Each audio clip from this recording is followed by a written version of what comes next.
She was fired, and in the rain, a millionaire stopped and offered her a ride. Rain poured down over Seattle as if the sky had been holding back its fury all day, only to unleash it in the dead of night. The soaked streets reflected the dim yellow glow of the street lamps, shimmering like shattered glass. Emily Carter stood hunched beneath the narrow awning of a long-closed shop, her thin coat no match for the sharp, skin-cutting wind. Just hours earlier, she had been working in the pastry kitchen of the Emerald Grand Hotel, one of the most luxurious hotels in the city. But after a blunt word and a defiant slap to defend herself from a drunken VIP guest, Emily had lost everything: her job, her income, and what little dignity she had managed to hold on to. Her manager's insults still echoed in her head. "We don't keep staff who create problems for important clients." They didn't care what the guest had done. They only cared that he paid hefty bills and had his name in the financial papers. Emily had left the hotel in the pouring rain, phone dead from a drained battery, wallet holding only a few crumpled dollars, nowhere near enough for a cab ride back to her tiny apartment in Ballard. No one to call, nowhere to go. A gust of wind whipped her rain-soaked hair across her face, the cold biting all the way to her bones. She clutched her bag tighter and pressed herself against the wall, as if she could disappear into the shadows. But then, the low rumble of an approaching engine made her lift her head. A sleek black Cadillac Escalade rolled to a silent stop right in front of her. Its headlights illuminated her rain-drenched face and chestnut eyes. The tinted window lowered slowly, revealing a man with sharp features, jet black hair damp at the edges, and piercing blue-gray eyes. "Standing out here alone in weather like this, you'll catch your death." His voice was deep, steady, carrying a hint of command. Emily tightened her grip on the bag's strap, her instincts telling her to refuse. But the freezing air slicing through her muscles and the look in this man's eyes, not that of a drunk or a predator, made her hesitate. "I don't take charity," she replied, lifting her chin. The corner of his mouth curved faintly, as if her words were a challenge he welcomed. "This isn't charity, it's an invitation." She lingered for a few seconds more. The rain began to fall harder, wind slanting into the only meager shelter she had. At last, Emily stepped forward, opened the door, and slid into the passenger seat. Warmth from the heater and the scent of expensive leather instantly surrounded her. The man glanced at her, a brief yet probing look. "Alexander Reed," he introduced himself. "Emily Carter," she answered softly without turning to face him. The car pulled away, leaving behind the cold, lonely street. Emily didn't know whether she had just made a mistake or stepped into a new chapter of her life. But the feeling in her chest told her that tonight would be unlike any night before. The rain still pounded against the windshield as the Escalade glided through the empty streets. Emily sat silently, her hands clasped tightly in her lap. Every so often, she stole a glance at the man behind the wheel, but his eyes remained fixed ahead, steady and composed. "Where do you live?" Alexander asked, his deep voice never breaking focus from the road. "Ballard," Emily replied, hesitating. "But I can't go back there tonight." He gave a small nod, as if he'd already expected that answer. "Then you'll come to my place. At least you can get warm and rest for a while." "Aren't you afraid I might be some kind of scammer?" she asked, attempting a half-joke, though the caution in her tone was real. "No," Alexander said simply. "I can read people." Emily stayed quiet. She wasn't sure whether to feel reassured or unsettled by his confidence. 20 minutes later, the car turned down a road that ran alongside the lake, tall, dark trees framing the way. An iron gate opened automatically, revealing a stone-paved drive leading to a sprawling mansion, its tall glass windows glowing with warm light. When the car stopped at the wide front steps, Alexander stepped out first, circling around to open her door. "Come on," he said, not quite a command, but firm enough that she obeyed without question. Inside, the space opened up in breathtaking fashion. High ceilings, walls of glass overlooking the glittering expanse of Lake Washington. The decor was modern, muted tones, elegant, refined, but cool, almost as if the house itself had no heartbeat. Alexander led her into a large living room where a gas fireplace crackled, the golden flames dancing across the polished hardwood floor. "You can sit here. I'll have someone bring you towels and something dry to wear," he said before disappearing down a side hall. Emily sank into the sofa, letting the warmth begin to seep into her skin. Her gaze wandered around the room. Everything was perfect, almost too perfect. No family photos, no signs of a lived-in coziness, just pure luxury and impeccable order. When Alexander returned, he handed her a thick towel and a set of soft sweatpants and a hoodie. "Bathrooms at the end of the hall to the right. Take your time." She nodded, murmured a quiet thank you. In the marble-tiled bathroom, Emily let the hot water cascade over her, washing away the chill and the sting of the night's humiliation. But even as the steam wrapped around her, one question echoed louder and louder in her mind. Why would a man like Alexander Reed open his home to a stranger in the middle of a storm? The next morning, Emily Carter woke up in a bed as soft as clouds, the Egyptian cotton sheets cool and smooth, probably worth an entire month's salary from her old job. The room was luxurious but not overly showy, with a large window overlooking a garden drenched in the early sunlight, the wooden furniture gleaming a warm honey color. For a moment, she thought it had all been a strange dream, but when her gaze landed on the wet clothes from yesterday, neatly hung over a chair, along with a teal knit dress, silk lingerie, and a pair of designer shoes placed perfectly beside them, she knew it was all real. One question flashed through her mind. How did he know her exact measurements? The thought made her shiver involuntarily.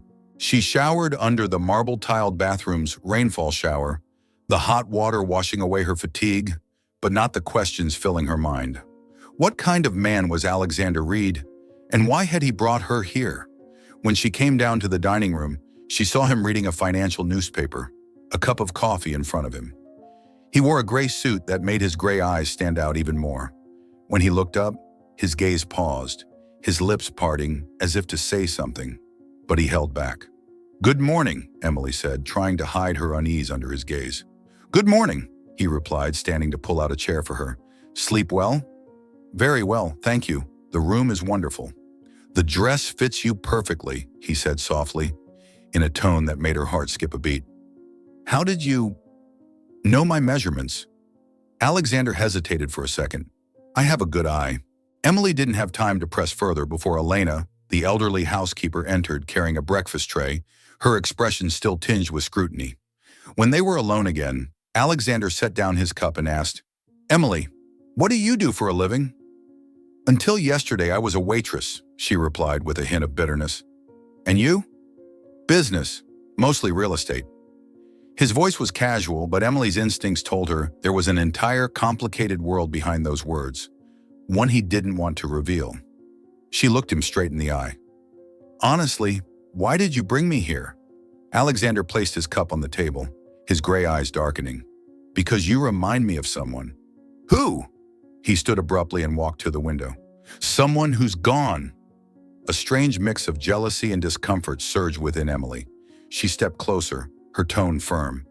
"I'm not anyone's replacement."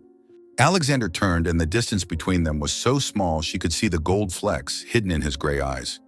He brushed her cheek lightly with the back of his hand, the warmth sending a shiver down her spine. "No," he murmured, his voice low and rough.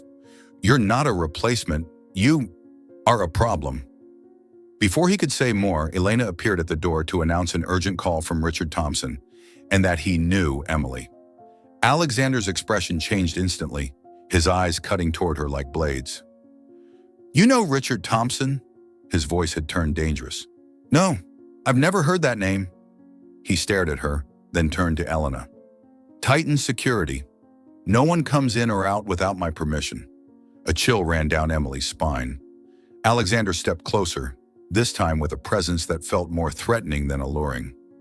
"Perhaps it's time you understood exactly what you've gotten yourself into, Emily Carter."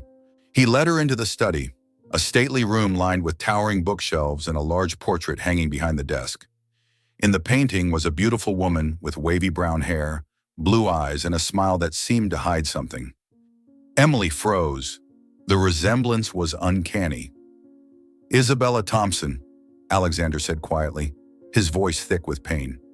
Emily turned to him, realization dawning. "That's why you brought me here. Because I look like her." Alexander didn't deny it. He poured himself a drink, his hand trembling slightly. "At first, yes. The confession made Emily feel both hurt and angry. So I'm just some twisted form of therapy for you? It's not that simple. Then explain, she snapped, her eyes glistening. Explain why I'm wearing clothes that probably belong to her, living in her house, being treated like her ghost. Alexander told her about the arranged engagement between him and Isabella, a powerful alliance with no love.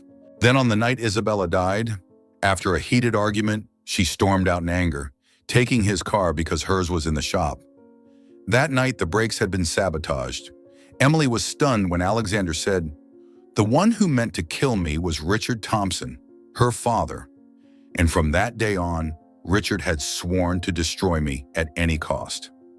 Emily sank into the chair, feeling as if the ground beneath her had just collapsed. "So what are you going to do now?" she asked, her voice hoarse with shock. Alexander stepped toward her, gray eyes burning with determination. "I won't let him touch you. Richard thinks you're just a pawn in his game of revenge, but I won't let that happen." Emily looked at him for a long moment. "Do you care about me that much? We've only just met." He leaned down, slowly brushing his hand against her cheek, his voice low and intense. "In one night, you made me feel more alive than I did in 2 years with Isabella. When I look at you, I don't see Isabella. I see Emily. Only you." The emotion in his eyes made Emily feel both afraid and moved. She asked softly, "So what do you see?" Alexander gave a faint smile, a rare one, yet it seemed to tear apart the overcast sky.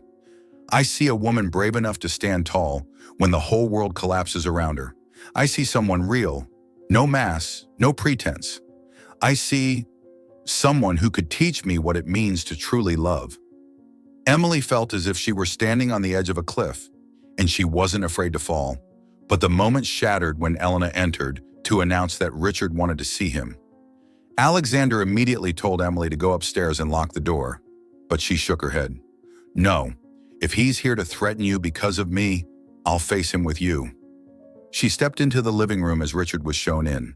A man in his early 50s, impeccably dressed yet with eyes cold as blades, immediately fixed his gaze on Emily as if seeing a ghost. "Richard Thompson," Alexander said flatly. "You weren't invited." Richard's smile was thin. "I don't need an invitation to see the man who took my daughter's life." Emily froze. The words landed like a hammer blow. Richard's gaze swept past Alexander and stopped when it landed on her in the living room. She could feel the weight of it, each second dragging as he studied every line of her face. "My God," Richard murmured, stepping forward slowly. "It's uncanny." Alexander moved instantly, blocking his path. "Step back."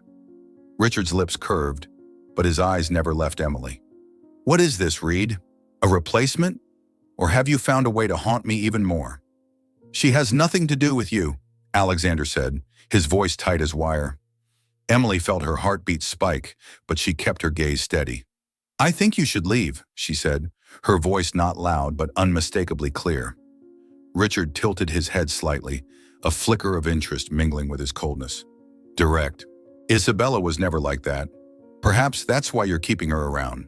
At least until—" "That's enough," Alexander cut in, his tone low but dangerous. "Get out." Richard looked at him, then back at Emily, as if committing every detail to memory. "You know I won't stop," he said lightly. But the words carried the chill of a promise. The air in the room turned to ice. Emily realized she had just been pulled into a dangerous game, and her opponent was a man who would cross any line. The door slammed shut behind Richard, leaving a heavy silence in his wake.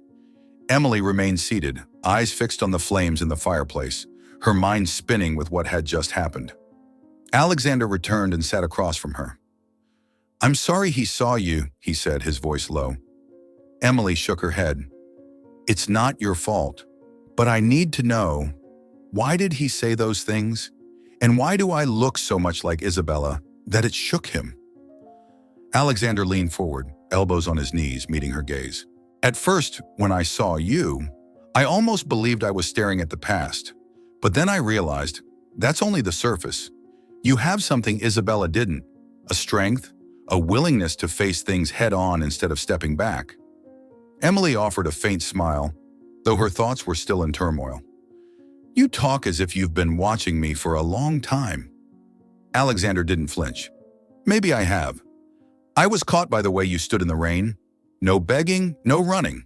And I realized I didn't want to let you disappear. The space between them seemed to shrink.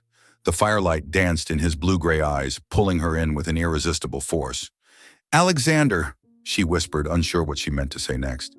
He reached out, his fingers brushing her cheek, cool yet gentle. I shouldn't feel this way, he murmured. But before she could respond, he leaned closer, their lips just inches apart. The sharp ring of a phone shattered the moment.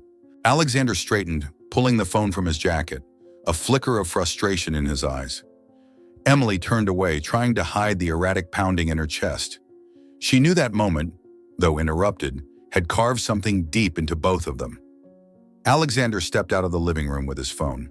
Emily stayed seated, hearing his voice low and urgent from somewhere down the hall. She couldn't catch the exact words, but a creeping unease began to seep into her. A few minutes later, he returned, his expression noticeably graver. I need to tell you something, he began, his tone deep and deliberate. Emily straightened. What is it? The accident. The night Isabella died. He paused as if weighing every word. I just got new investigative results. The car she was driving that night, the one that was actually mine, had its brakes tampered with. Emily drew in a sharp breath. You mean? Alexander met her gaze directly. Richard meant to kill me.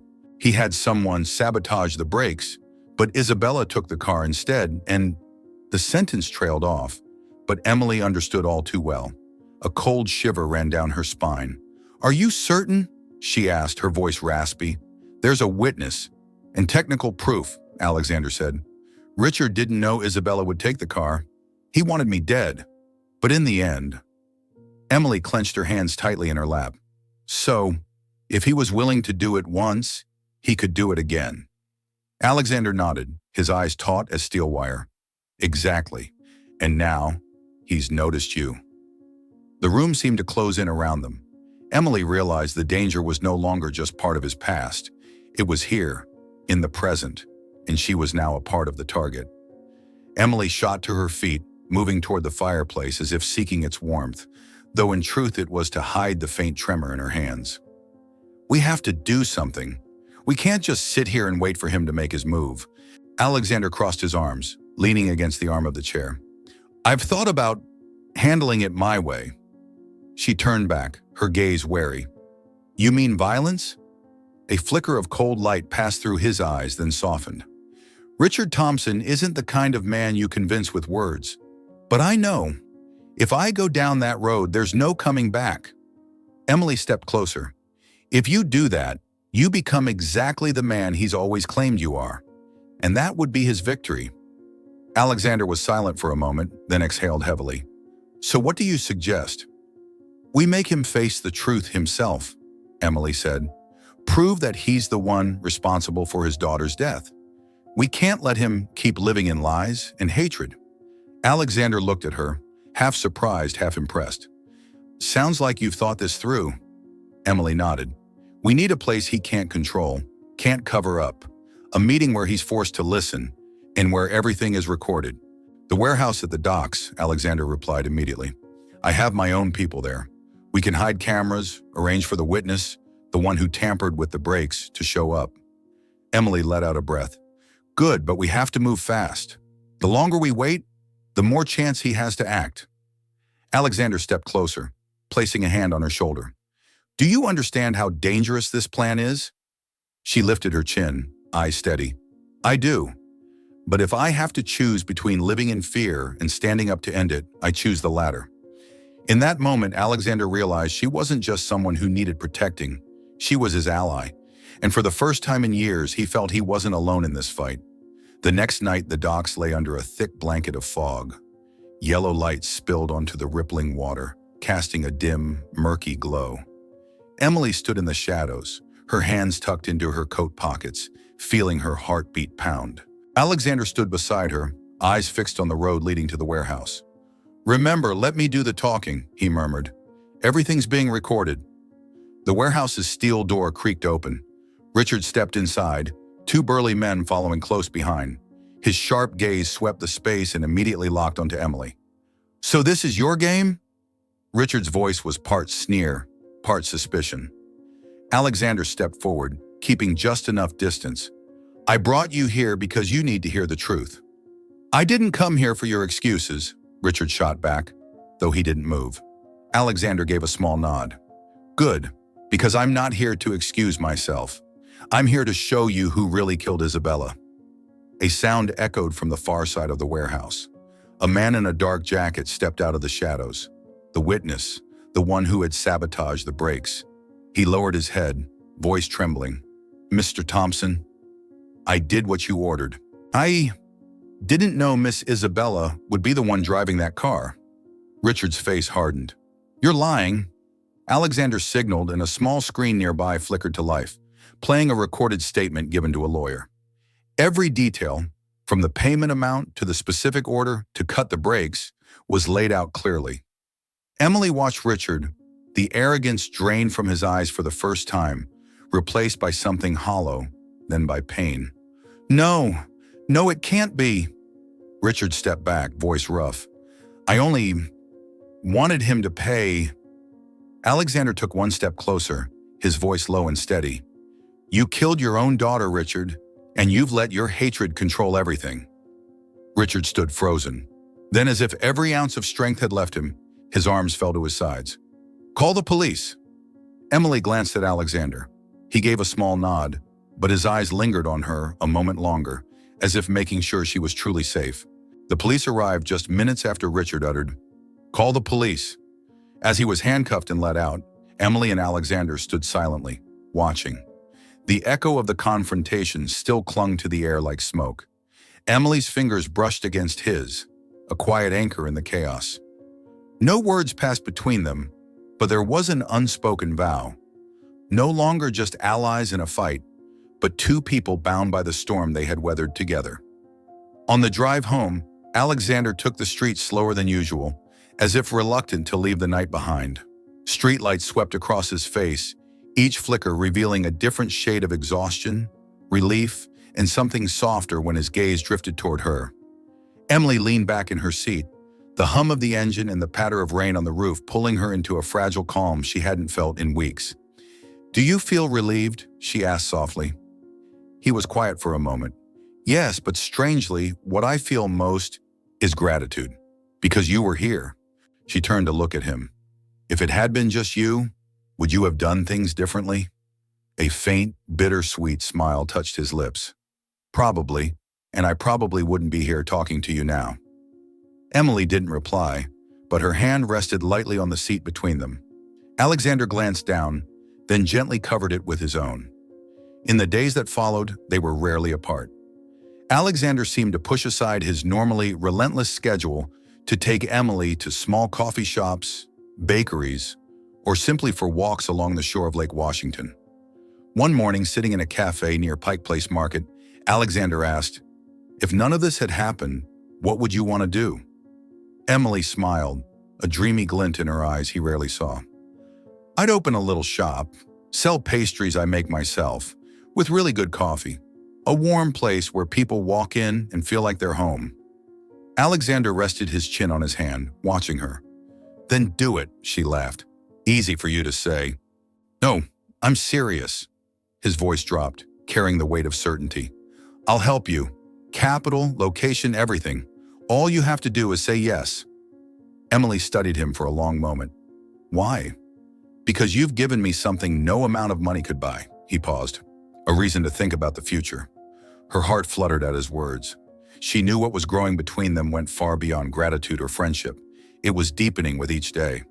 2 months later, spring arrived in Seattle. The rain still fell, but no longer with winter's chill, and the trees lining the streets had begun to blossom with small white flowers. Emily stood in front of Aurora Bakery and Cafe, its brand new wooden sign carved with elegant lettering. She drew in a deep breath, the scent of pastries and coffee drifting out from inside, warming her heart. Alexander stepped out from behind the counter, a coffee cup still in his hand. We opened right on time, he said, a faint smile playing on his lips. And we already have our first customers. Emily glanced toward the table near the window, where an elderly couple sat enjoying tarts and cappuccinos. Morning light streamed through the glass, bathing everything in a golden glow.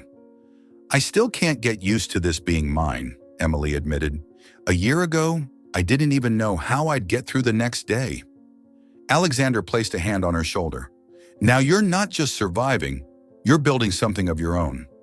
The shop's doorbell chimed, and a postal worker stepped in carrying a small package. "For Miss Emily Carter," he said. She opened it right there at the counter.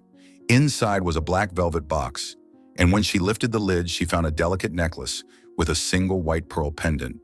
A folded note lay beside it, bearing only the words, "Isabella wanted you to have this. Richard Thompson." Emily closed her fingers gently around the gift. Alexander looked at her, saying nothing, but his eyes told her all she needed to know. The past had closed, and they were stepping into a new chapter. Since the opening of Aurora Bakery and Cafe, time had passed so quickly that Emily often had to pause, look around, and remind herself it was all real. Every morning when she unlocked the shop door, the chime rang out. The scent of fresh coffee mingled with the aroma of pastries, and the low hum of conversation filled the air. Alexander often came by early, not to check on her, but to help carry trays, arrange tables, or simply sit in the corner by the window, working on his laptop while occasionally glancing up at her. Just one look from him was enough to make her feel safe, as though every storm had been left behind. One early summer morning, with sunlight spilling gold across the pastry counter, Alexander placed a small white envelope in front of her. "I think it's time," he said, his voice low but warm. Inside was a handwritten card, the neat lines brimming with feeling. "You walked into my life on a rainy night. I want to walk through every season with you until the years are beyond counting." Emily laughed through her tears. "You do realize you just wrote a line I can't possibly say no to." The wedding took place on a late summer afternoon by the shore of Lake Washington. A gentle breeze carried the scent of water and freshly cut grass. Beneath an arch of white roses and ivy, rows of white chairs stood ready for a moment that would be etched in memory forever. Emily walked down an aisle strewn with petals, her hand gripping a bouquet of white lilies. Ahead, Alexander stood in a navy suit, his smile deep and his gaze as if holding the whole world. When the officiant asked, they said, "I do," almost in unison.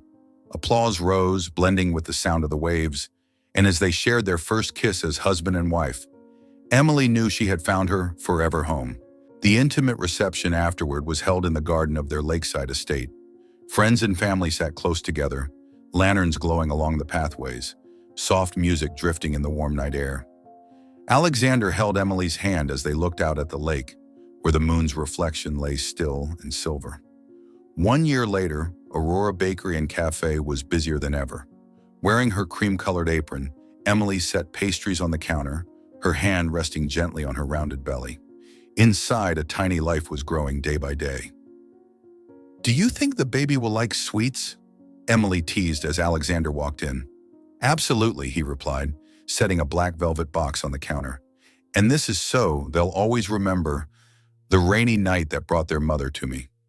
Inside was a silver pendant shaped like a storm cloud, set with a pale blue stone. Emily touched it softly, her heart swelling. 2 years after the wedding, the laughter of a little girl rang through their lakeside home. She had Alexander's blue-gray eyes and Emily's soft brown hair. Her name was Sophie Grace Reed. On the bakery's 3rd anniversary, Sophie toddled around the counter, helping her mother carry pastries to the tables, though most of the time she was busy admiring them or sneaking bites. Emily knelt to wipe a smear of chocolate from Sophie's cheek, the little girl giggling as she squirmed away. When she looked up, Alexander was leaning in the doorway, the warmest smile on his face, one that carried every sleepless night, every risk, every choice that had led them here. In that moment, Emily felt the truth settle deep in her chest. Every road, even the stormiest, had brought them to this, a home where love was louder than the past and laughter spilled into every corner.